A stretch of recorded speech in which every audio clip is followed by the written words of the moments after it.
नोरमा group, जो सोचता है वो करता है। आपके अपने सपनों का आशियाना।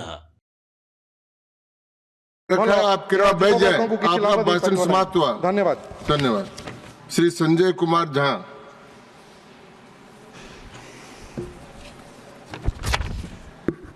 आदरणीय सभापति महोदय, मैं धन्यवाद देता हूं आपको कि इस बजट पे मुझे बोलने का मौका दिया। मैं सिर्फ 2-3 विषय आपके सामने रखना चाहता हूं। एक तो आदरणीय वित्त मंत्री जी ने जो कर में छूट दिया, उससे निश्चित रूप से 1,75,000 करदाताओं को फ़ायदा होगा और 1 लाख करोड़ रुपया उन्होंने छोड़ा है जो लोगों की बचत होगी।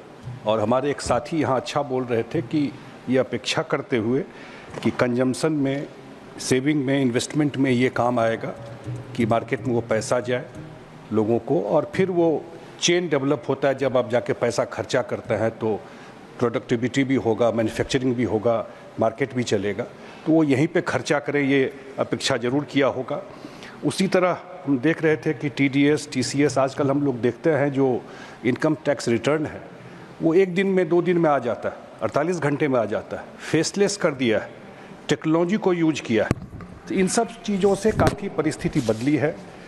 एक क्षेत्र जो हमारे मांझी जी बैठे हुए हैं, इनका MSME में भी बहुत सारे इशूज़ को एड्रेस किया गया है, जिसमें credit access, regulatory simplification, physical and digital infrastructure पर सुधार के लिए काम किया गया है और देश मैन्युफैक्चरिंग हब बने, ग्लोबल मैन्युफैक्चरिंग हब बने, उस पर काम किया गया।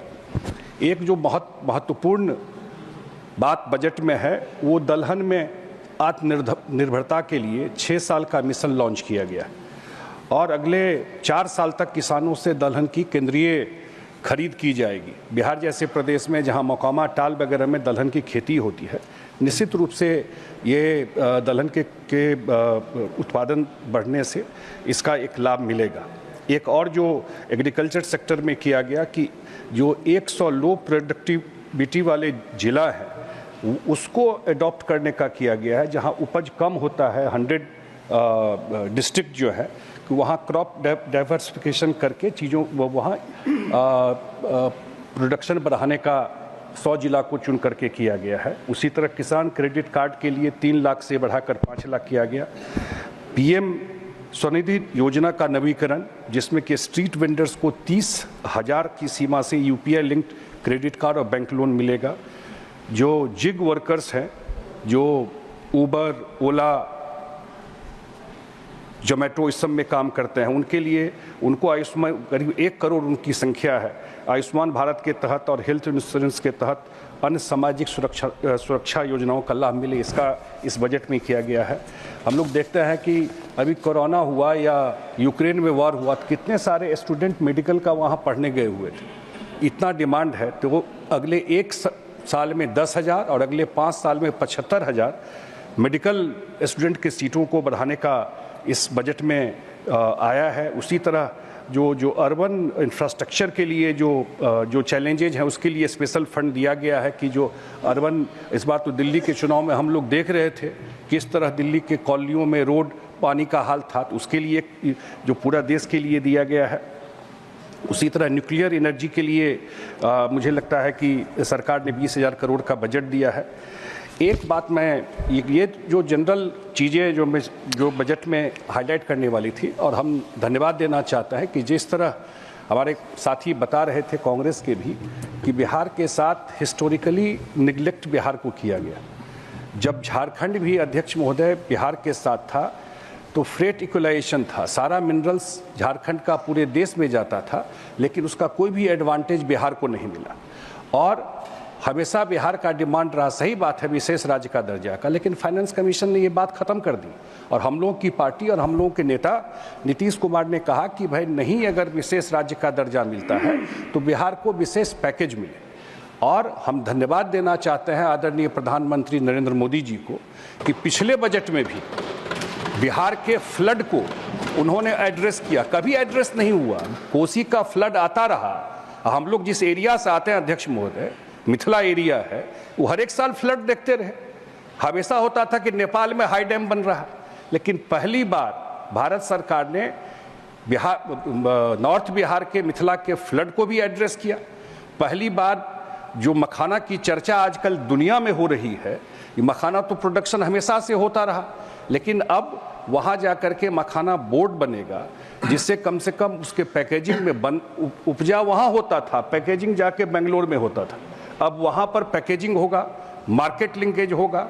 दरभंगा में एयरपोर्ट है तो वहाँ से पूर्णिया में भी शुरू होने वाला एयरपोर्ट, तो उससे उसका कार्गो वहाँ से जाने का वो होगा, वहाँ की इकोनॉमी में वहाँ लोगों के पॉकेट में पैसा जाएगा।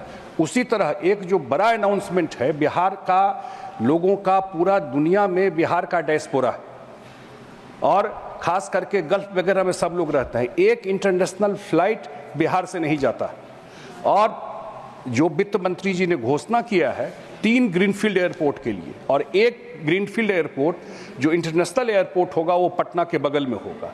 वो एयरपोर्ट बनने से निश्चित रूप से इंटरनेशनल फ्लाइट भी बिहार से जाना शुरू हो जाएगा। और एक जो सबसे बड़ा अनाउंसमेंट मुझे लगता है हुआ है वो 1972 से, सभापति महोदय, 1972 से डीपीआर बन के प्रोजेक्ट चल रहा था। 53 साल हम लोग तो पैदा ही हुए थे। वेस्टर्न कोसी योजना पूरा उत्तर बिहार के सिंचाई को लेकर के, लेकिन आज तक कंप्लीट नहीं हुआ। हम धन्यवाद देना चाहते हैं वित्त मंत्री को कि अपने भाषण में उन्होंने मिथिला का भी नाम लिया और वेस्टर्न कोसी को भारत सरकार ने सैंक्शन करके और उस पर काम करना शुरू करें। तो मुझे लगता है, और सबसे बड़ी बात इस बार तो बजट में खुद भी वो मधुबनी पेंटिंग का साड़ी पहन के आई, तो कम से कम उस पेंटिंग से जुड़े हुए पूरे जो मिथिला के लोग हैं देश और दुनिया में हैं, उस सबके लिए एक प्रतिष्ठा की बात हुई कि उन्होंने, वित्त मंत्री जी ने जो अपना बजट पढ़ा उसमें इसका ध्यान रखा। मुझे लगता है बिहार हिस्टोरिकली हमेशा उसको कभी भी फोकस में, रडार में नहीं आया।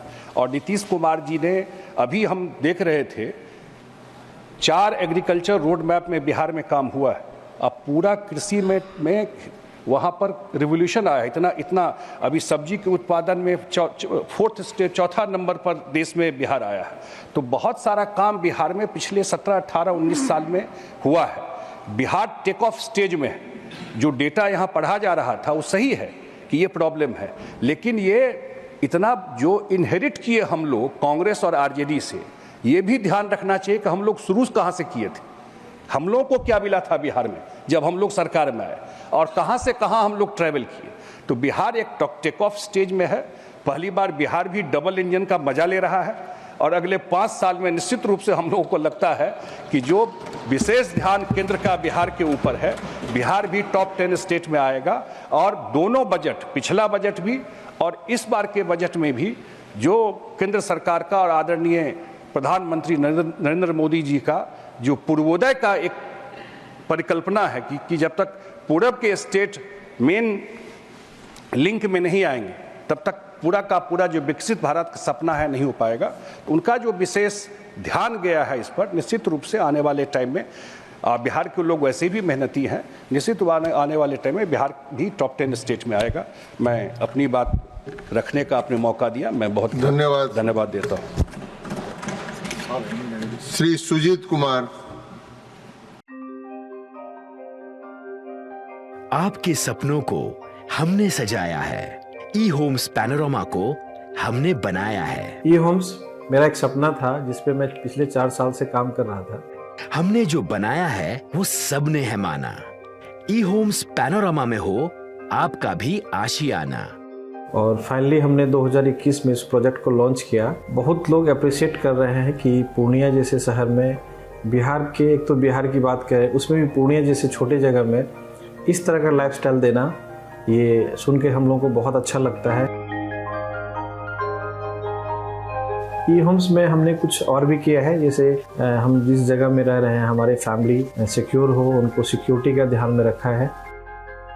आपकी सुविधा और सुरक्षा आपके लिए खास है, ये आपका विश्वास है। इसमें आर्टिफिशियल इंटेलिजेंस का 7 लेयर सिक्योरिटी का हमने इस्तेमाल किया है। लस ग्रीन कैंपस को बनाया है। यदि हमारा बाउंड्री वाल है तो वो वर्टिकल गार्डन है।